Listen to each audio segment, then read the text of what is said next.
पंजाब में 10 दिनों में 2 गैंग वॉर हो चुकी हैं। इनके तार तकरीबन 40 दिन पहले हुई गोरा बड़ियार हत्या से जुड़े हैं। गोरा की हत्या के बाद जग्गू भगवानपुरिया और बम्बीहा गैंग के बीच खूनी जंग तेज हो गई। इस गैंग वॉर में जग्गू ने अपनी मां हरजीत कौर को भी खो लिया। इसके बाद ये गैंग वॉर अब परिवारों पर हमले तक पहुंच गई।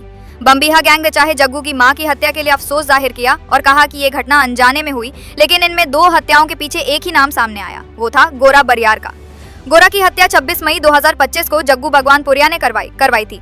पुलिस ने नेल्सन मसीह नाम के व्यक्ति को पकड़ा, जिसने अपने 2 साथियों के साथ मिलकर जग्गू के कहने पर इस हत्या को अंजाम देने की बात कबूली। गोरा बड़ियार का असली नाम गुरप्रीत सिंह गोरा था, जो गुरदासपुर के बड़ियार गांव का रहने वाला था। उसकी उम्र 33 साल थी। वो बिल्ला गोरा गैंग का सदस्य था, जिसका सीधे तौर पर बम्बीहा गैंग से कोई संबंध नहीं था। लेकिन बम्बीहा गैंग ने इस हत्या के बाद ही ऐलान कर दिया था कि इसके पीछे जिसका भी हाथ हुआ उसे बख्शा नहीं जाएगा। जग्गू ने गोरा की हत्या क्यों की, यह आज तक साफ नहीं हो पाया। सूत्रों की माने तो जग्गू के इलाके में गोरा वो बिल्ला गैंग पैर पसार रहे थे। जग्गू को भी यही शक था कि वे उसके दुश्मन बम्बीहा गैंग के लिए काम कर रहे हैं। 26 मई को हुई हत्या के समय गोरा का साथी बिल्ला भी साथ था, लेकिन वे इसमें बच गया। पुलिस आज भी नेल्सन के अलावा किसी दूसरे को पकड़ नहीं पाई, लेकिन बम्बीहा गैंग गोरा के नाम पर 3 हत्याओं को अंजाम दे चुका है।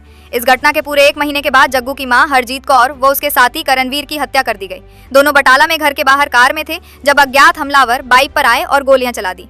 बम्बीहा गैंग ने इसे लेकर पोस्ट भी किया, जिसमें कहा गया कि डोनी बल, बिल्ला मागा, प्रभु दासूवाल और कौशल चौधरी ने इस हत्या को अंजाम दिया। करणवीर जग्गू का कामकाज संभालता था और उसे मारकर गोरा की हत्या का बदला लिया गया। बटाला पुलिस ने इस मामले में जग्गू के परिवार को आश्वासन दिया है कि वे आरोपियों को जल्द पकड़ेंगे, लेकिन अभी तक इस मामले में कोई भी गिरफ्तारी नहीं हो पाई। वहीं दूसरी तरफ 10 दिन बाद अमृतसर के मेहता के गांव चंदनके में एक और हत्या को अंजाम दिया गया। शनिवार को दिन दहाड़े एक 28 वर्षीय युवक जुगराज सिंह उर्फ तोता की गोली मारकर हत्या कर दी गई। हमलावरों ने दिन दहाड़े वारदात को अंजाम दिया, जो पास के सीसीटीवी कैमरे में भी रिकॉर्ड हो गई। इस हत्या की जिम्मेदारी भी बम्बिया गैंग ने ली। आरोप लगाया कि जग्गू के लिए रेकी इस जुगराज ने की थी। बम्बिया गैंग की तरफ से लगातार की जा रही हत्याओं के बाद अब पंजाब में गैंगवार का खतरा बढ़ने लगा है। ये खतरा सिर्फ गैंगस्टरों तक सीमित नहीं रहने वाला। अनुमान है कि गैंगस्टर अब परिवारों को भी निशाना बना सकते हैं। इन हत्याओं में बम्बिया गैंग के 2 हरियाणवी गैंगस्टरों प्रभु दासूवाल और कौशल चौधरी का नाम भी सामने आया है। प्रशासन को आशंका है कि दोनों गैंग के बीच कभी भी गैंग वॉर हो सकता है।